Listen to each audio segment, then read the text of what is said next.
शिमला के आदरणीय अध्यक्ष श्रीमान राजेश बंसल जी, प्रोफेसर प्रदीप जी, प्रोफेसर अर्चना जी और इस सभागार में बैठे हुए सम्माननीय प्राध्यापकगण, पत्रकार मित्रों और पत्रकारिता विभाग के छात्र छात्राओं, इस सभागार में बहुत सारे ऐसे चेहरे बैठे हैं जिनको मैं अपना प्रत्यक्ष रूप से जानता हूं, परिचय है, इसलिए मैंने ज्यादा लोगों के नाम नहीं लिए। किसी का एक दो का छूटेगा तो फिर थोड़ा गड़बड़ होती है और नाम लेने में ही समय भी चला जाता है, तो इसलिए मैं सबसे क्षमा प्रार्थी हूं कि मैंने बिना नाम लिए सबका संबोधन किया है। राजेश बंसल जी ने और सतप्रकाश बंसल जी ने, दोनों बंसल जी ने मेरा काम जरा आसान कर दिया है।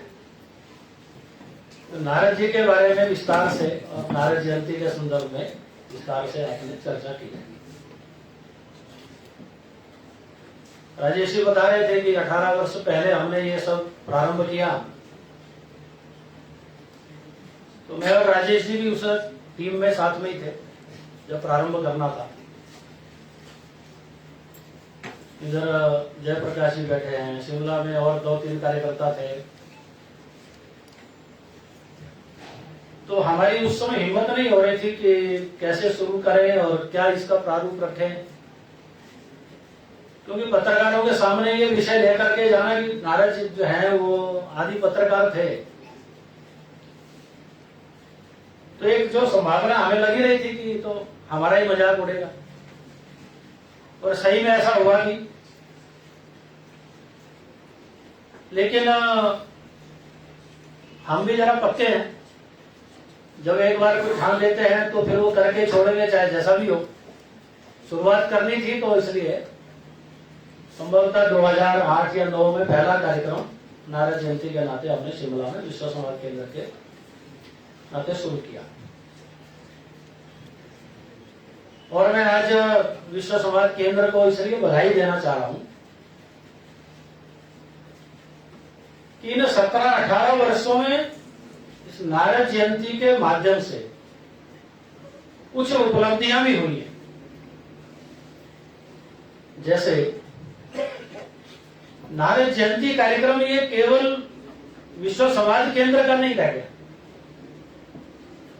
तो ये पत्रकारों का भी कार्यक्रम बना है। पत्रकारिता विभाग के प्राध्यापक छात्रों उनका कार्यक्रम बन गया है।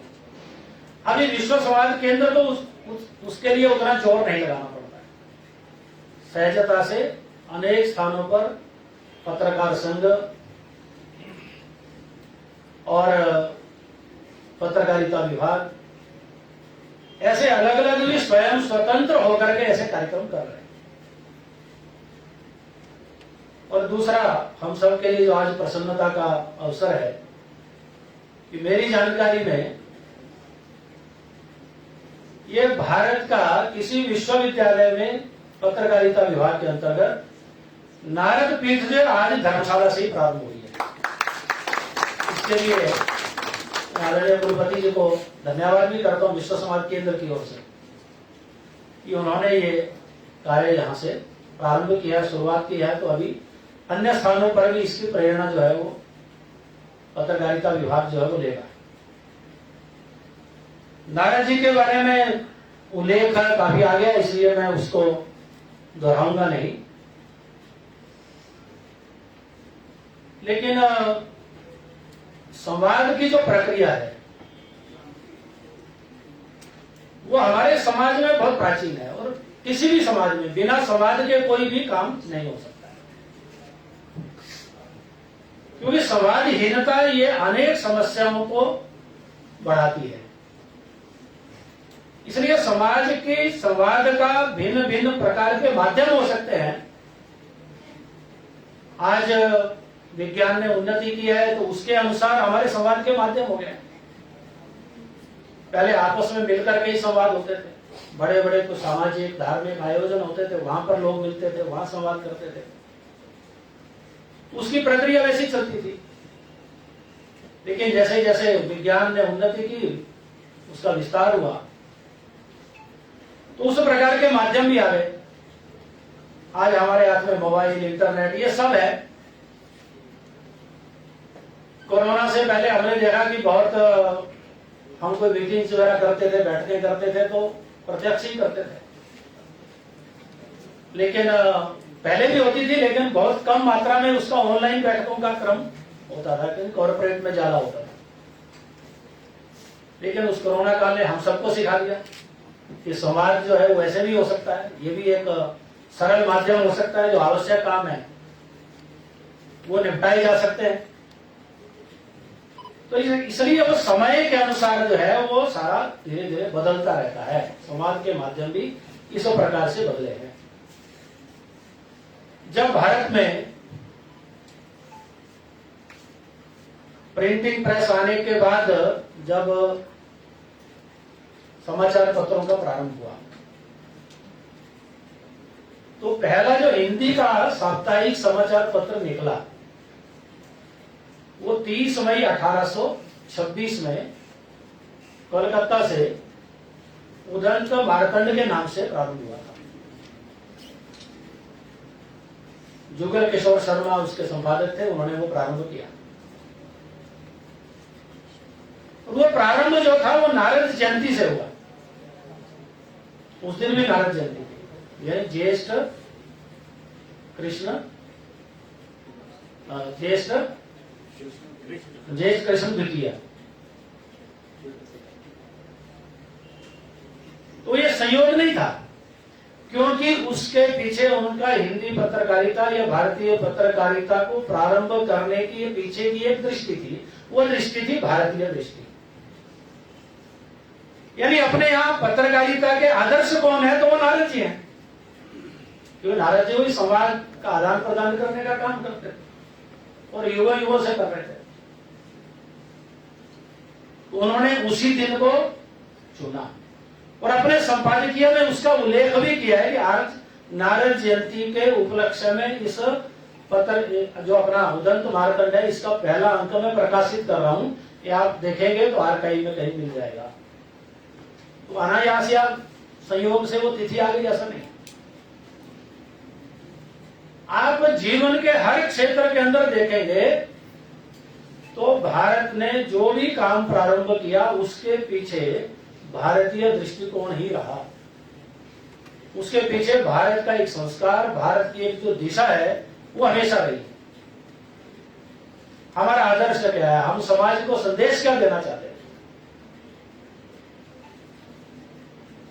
जब हम फिल्मों का विचार करते हैं तो फिल्में जब भारत में बनना प्रारंभ हुई, दादा साहब फाल्के हम सब जानते हैं, तो उन्होंने जब फिल्म बनाने का उनके मन में विचार आया तो उन्होंने अलग अलग प्रकार के सिनेमा को देखा। उस समय अंग्रेजों का शासन था,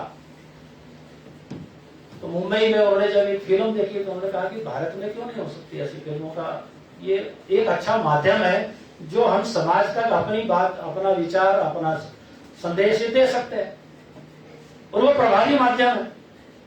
ज्यादातर उस समय मुख्य फिल्में होती थी, बोलती नहीं थी फिल्में, साउंड नहीं होता था। तो एक दिन वो फिल्म देखने के लिए गए मुंबई में, एक शो चल रहा था। एक उस समय कोई ऐसी फिल्म आती थी तो एक आध शो उसका होता था, कोई बार बार रिपीट होती थी। आज की तरह ऐसा नहीं है। तो उनको अच्छी लगी तो अगले दिन वो परिवार में चर्चा की, तो उन्होंने कहा हमें भी देखनी है ऐसी फिल्म। कैसी होती है फिल्म, कैसे पर्दे पर आती है, कैसे चलती है। तो परिवार को साथ लेकर के गए, तो वो फिल्म बदल गई थी। अगले दिन दूसरी फिल्म थी, फिल्म थी जीसस क्राइस्ट पर। तो जब उन्होंने उस फिल्म को देखा तो उनके मन में विचार आया कि हम भारत के लोग हैं तो हम जीसस क्राइस्ट के फिल्म क्यों देखें। हमारे यहां तो इतने हजारों पात्र ऐसे हैं जो समाज को दिशा देते हैं, प्रेरणा देते हैं, उनके ऊपर क्यों नहीं होनी चाहिए। तो फिर उन्होंने फिल्म कैसे बनाना, उस विधा को सीखने के लिए विदेश में गए, वहां से सीख करके आए और फिर कौन सा पात्र होना चाहिए। तो अनेक ऐसे उनके बारे में जिन्होंने लिखा है, अनेक लोगों ने तो ऐसा बताते हैं कि दादा साहब फाल्के के मन में एक विचार आया कि राम के ऊपर, कृष्ण के ऊपर, ऐसे जो हमारे प्राचीन पात्र है जिन्होंने समाज को एक आदर्श जीवन दिया है, समाज जीवन को एक दिशा दी है, समाज को संस्कार दिए हैं, एक संस्कृति का निर्माण किया है, ऐसे पात्र होने चाहिए।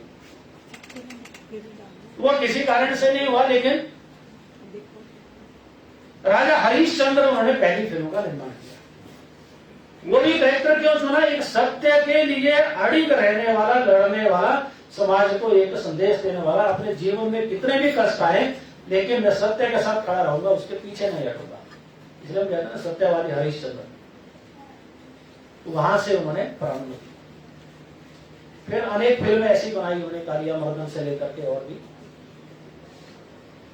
तो हम जो भी काम करते हैं उसके पीछे की एक भारतीय दृष्टि होती है।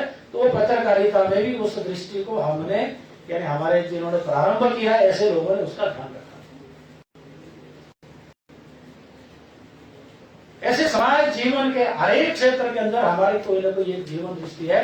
हम चाहे पर्यावरण को ले लें, चाहे बाकी अन्य कोई विज्ञान को ले लें, हर एक के पीछे, यानी उसके पीछे हेतु क्या होना चाहिए, उसका उद्देश्य क्या होना चाहिए, वो समाज हित, समाज कल्याण ही होना चाहिए। इसको ध्यान में रख करके हम सारे काम करते हैं। तो उसी में हमारी जो पत्रकारिता यहां से प्रारंभ हुई है।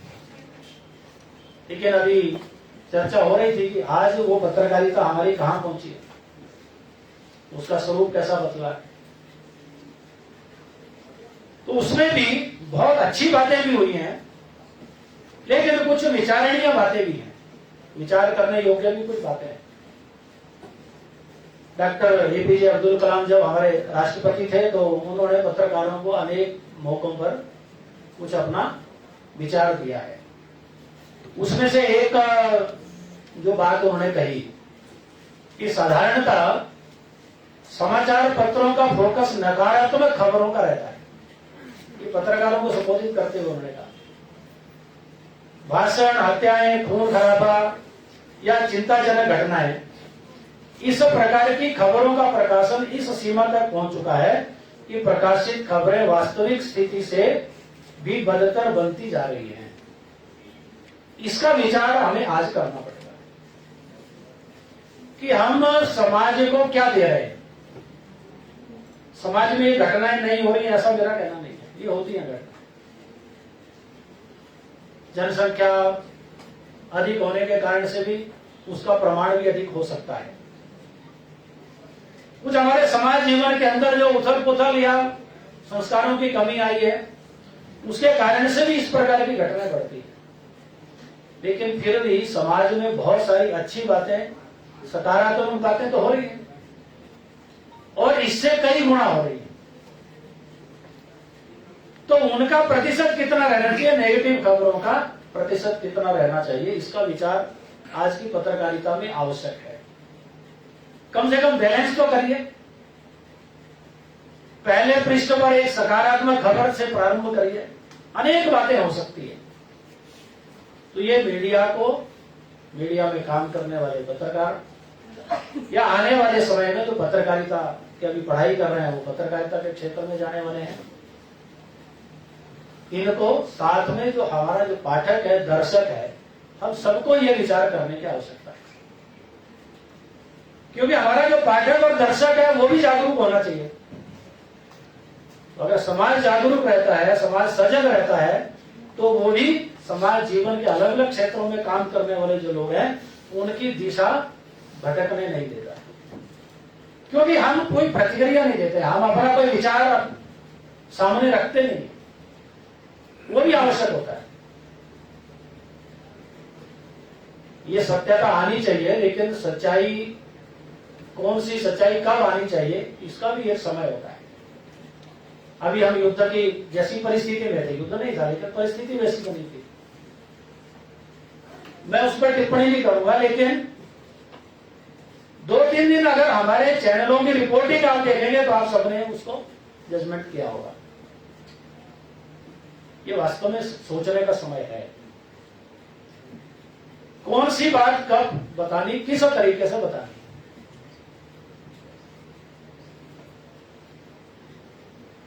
ऐसा लग रहा था मानो टीवी चैनल के अंदर ही युद्ध लड़ा जा रहा है।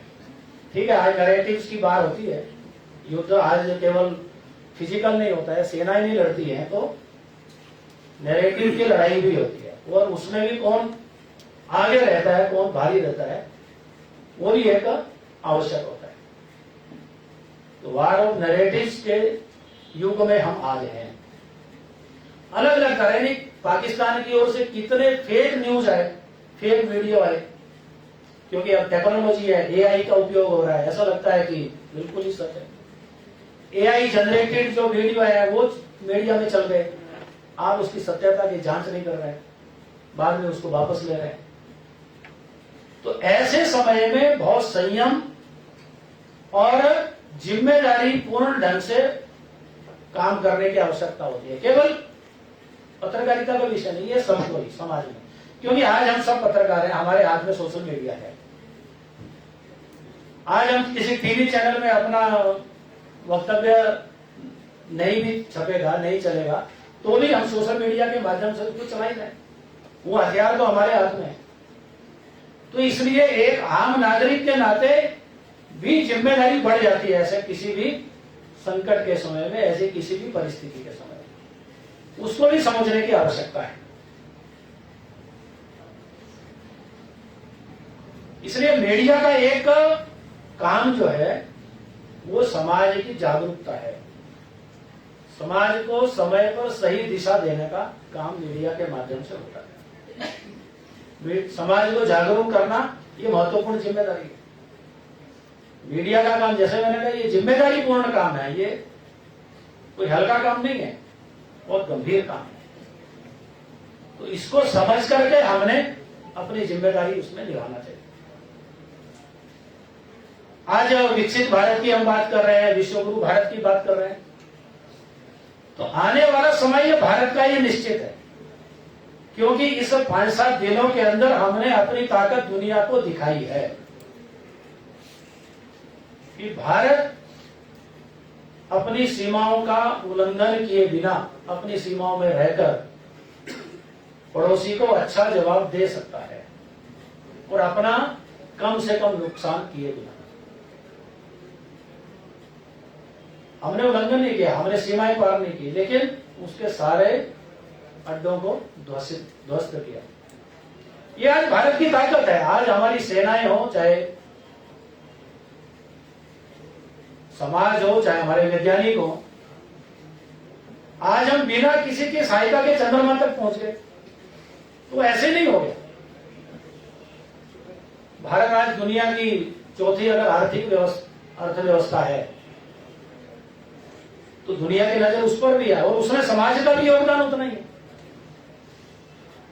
इसलिए अगर भारत को विकसित देश बनना है 2047 तक, और विश्व गुरु के स्थान पर अपनी एक भूमिका निभानी है, तो केवल हमारी जो सेनाएं हैं, केवल हमारा जो सरकार है उसको नहीं, तो समाज को भी वैसा बनना पड़ेगा, समाज की भी मानसिकता वैसी हमें बनानी पड़ेगी।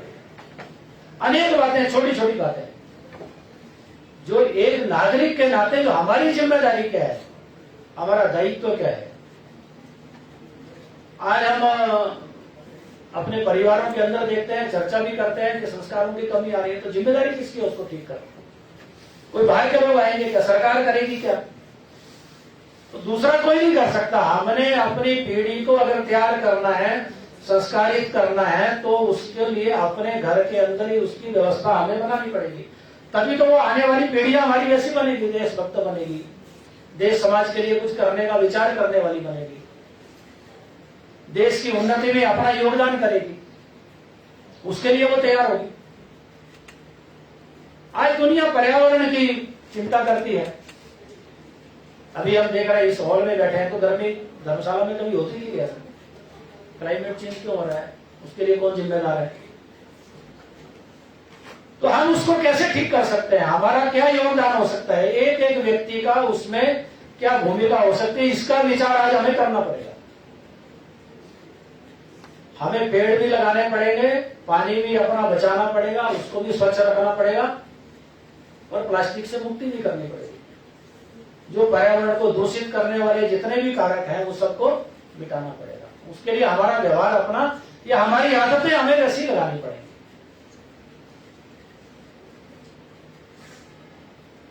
आज हम देखते हैं एक समाज के नाते जब ऐसी कोई विकट परिस्थिति आती है तब तो हम एक इकट्ठा होते हैं, एकजुट होते हैं। तब तो हमारी जो देशभक्ति है वो जैसी होनी चाहिए एक नागरिक के नाते वो रहती है। ये हमने अभी पिछले दिनों में देखा है, हर संकट के समय देखा है। लेकिन बाकी देखेंगे तो कितने झगड़े आपस में करते हैं। तो समाज को एक होना पड़ेगा कि नहीं? समाज के अंदर एकता होना जरूरी है। राष्ट्रीय मुद्दों पर हमें एक मन से खड़े होने की आवश्यकता है, ये हर समय रहती है। उसके बारे में विचार करना पड़ेगा। और सबसे बड़ी बात है कि अगर हमें भारत की स्वाधीनता के 100 वर्ष पर अगर भारत को एक दुनिया का ताकतवर देश बनाना है तो अपने स्व के आधार पर खड़े होना पड़ेगा। अपने देश की हर चीज पर स्वाभिमान के साथ खड़ा होना पड़ेगा। हमें अपने इतिहास, अपनी संस्कृति, अपने महापुरुषों पर गर्व करना पड़ेगा और हम किसी पर निर्भर न रहते हुए अपने पैरों पर कैसे खड़े हो सकते हैं। अभी हमारी सेना ने दिखाया है पिछले कुछ वर्षों के अंदर कि हमें केवल बाहर से ही सब हथियार खरीदने ऐसा नहीं है, तो हम बना करके दुनिया को भी दे सकते हैं, दुनिया को बेच सकते हैं। हम आत्मनिर्भर बन रहे हैं, हम अपनी टेक्नोलॉजी से काम कर रहे हैं। तो ये जीवन के हर क्षेत्र के अंदर एक जो स्व का भाव है जिसके लिए हमने स्वाधीनता का पूरा आंदोलन लड़ा, स्वदेशी के लिए, स्वधर्म के लिए, स्वराज के लिए, वो केवल कोई सत्ता के लिए नहीं था। तो ये जो स्व है हमारा, ये हर समय, हर देश के लिए, हर समाज के लिए आवश्यक होता है। उसके आधार पर अपने समाज को खड़ा होना पड़ेगा। तो हर एक नागरिक को अपना जो कर्तव्य है वो समझना पड़ेगा। हमारा दायित्व क्या है? हम केवल अधिकारों की बात ना करें, वो तो है ही अधिकार, जो संविधान प्रदत्त अधिकार है वो तो हमारे है ही, हम लेते ही हैं उनको। लेकिन संविधान के अंदर एक नागरिक कर्तव्य के नाते भी कुछ बातें कही हैं। तो वो छोटी छोटी बातें कैसे हम एक नागरिक के नाते नियम पालन करने से लेकर अनुशासन पालन करने तक बहुत सारी बातें हैं जिससे कोई भी समाज, कोई भी देश बड़ा बनता है। हम दुनिया के अनेक देशों के उदाहरण देते हैं कि वो देश बहुत अनुशासित है, लोग हर बात का पालन करते हैं, देशभक्ति है, हमारे भी है, लेकिन जितनी होनी चाहिए अभी उतनी नहीं है। क्योंकि हर एक नागरिक को लगता है वो अधिकारों की ओर देखता है, वो कर्तव्य की ओर देखता नहीं है। हम अपने कर्तव्य का पालन करेंगे तो दूसरे का अधिकार सुरक्षित रहेगा। इसलिए एक नागरिक के नाते हमारी जिम्मेदारी क्या है, उसको अगर हम समझेंगे, उसका पालन करना शुरू करेंगे तो निश्चित रूप से भारत जो है वो 2047 तक एक दुनिया का विकसित देश भी होगा, एक ताकतवर देश भी होगा और दुनिया को जीवन के हर क्षेत्र के अंदर जो मार्गदर्शन चाहिए वो मार्गदर्शन देने की स्थिति में भी भारत रहेगा। आज दुनिया भारत की ओर देख रही है इस दृष्टि से। बहुत सारी बातों के समाधान भारत में है, भारत के पास है। केवल भारत के समाज का उसके ऊपर एक आत्मविश्वास बनना, उस पर गौरव के साथ खड़े होना, इसकी आवश्यकता है। तो ये सब करेंगे तो हम दुनिया के अग्रणी देशों में जो आज भूमिका निभा रहे हैं और डट करके दुनिया का सामना कर रहे हैं, हम किसी के सामने झुकते नहीं हैं। तो ये आने वाले समय के अंदर ये और बेहतर स्थिति हो सकती है। तो उसके लिए हम सब अपने अपने दायित्वों का निर्वहन करते हुए और विचार करें। तो मैं इस समय में, क्योंकि पूर्व वक्ताओं ने पहले ही बहुत सारी बातें बताई हैं, अधिक ना बोलते हुए 4 शब्द बोल करके मैं अपने वाणी को विराम देता हूं।